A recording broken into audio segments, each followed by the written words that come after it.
then there's a couple things that you need to set up beforehand to make sure that your live videos look amazing. And we're going to cover that right now. Maybe you've done this and maybe you haven't, but when you first create a YouTube account, one of the things it wants you to do is create an account. Your creator journey begins. Maybe you've done this already a long time ago, but maybe you haven't. I don't want to assume. But you need to make sure that you set up your channel and you create a name and you create your channel for yourself. For this, I'm going to be creating it with my own channel, so I'm going to click select with my own name. Once I've created my YouTube channel, it'll ask me to upload a photo, upload a description, and that sort of thing.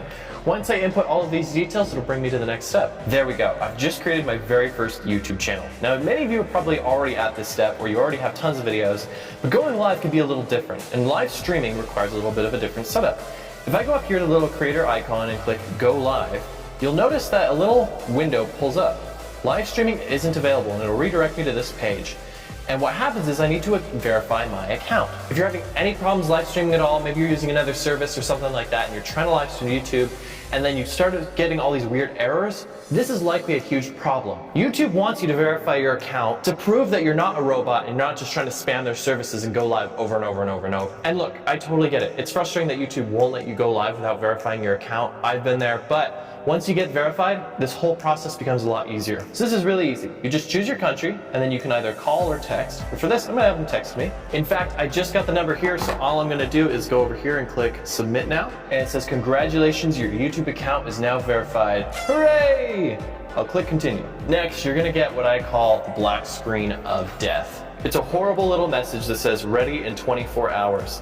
It takes 24 hours to activate your account for live streaming. The funny part is, it doesn't matter if you've had your account for 24 hours or 3 weeks or 2 years. Sometimes when you're trying to go live, this step is still required. And I get it, it's frustrating, but you have to wait out a full 24 hours. Please understand that this isn't saying up to 24 hours, or it might be a couple hours. This is saying you have to wait a minimum and a maximum of 24 hours. Essentially, by this time today, it will unlock and then it will let me go. This is to help prevent spam and prevent all this sorts of robot things, and this is all on YouTube's end to ensure top quality for them. Also, one more thing that I'd like to mention, if you're using a pre-recorded service or some kind of software that you're live streaming to, you want to make sure that you're live streaming to your YouTube channel and not your own Google account.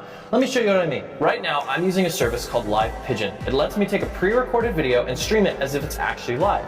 This is how I prefer to go live. And for this, what I need to do is I need to sign in with YouTube.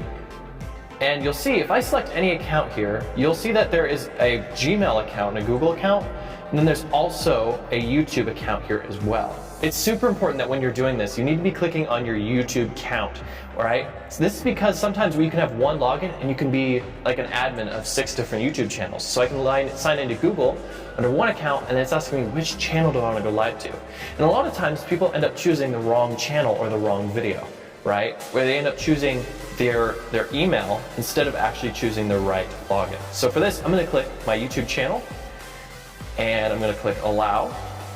And now my live streaming setup is all ready to go. This happens a lot with any kind of service, doesn't matter what kind of service you use, and it's just a small little kink that you might run into every now and then. If you've been having any errors at all while trying to use other live streaming services, this is likely the reason why you're struggling and the reason why you've had so many issues. If this isn't part of the issue, then it's probably another issue, and I have tons of videos on that as well. Thanks for watching, and if this video genuinely helped you, please click like down below, and I can't wait to see you, hopefully live, on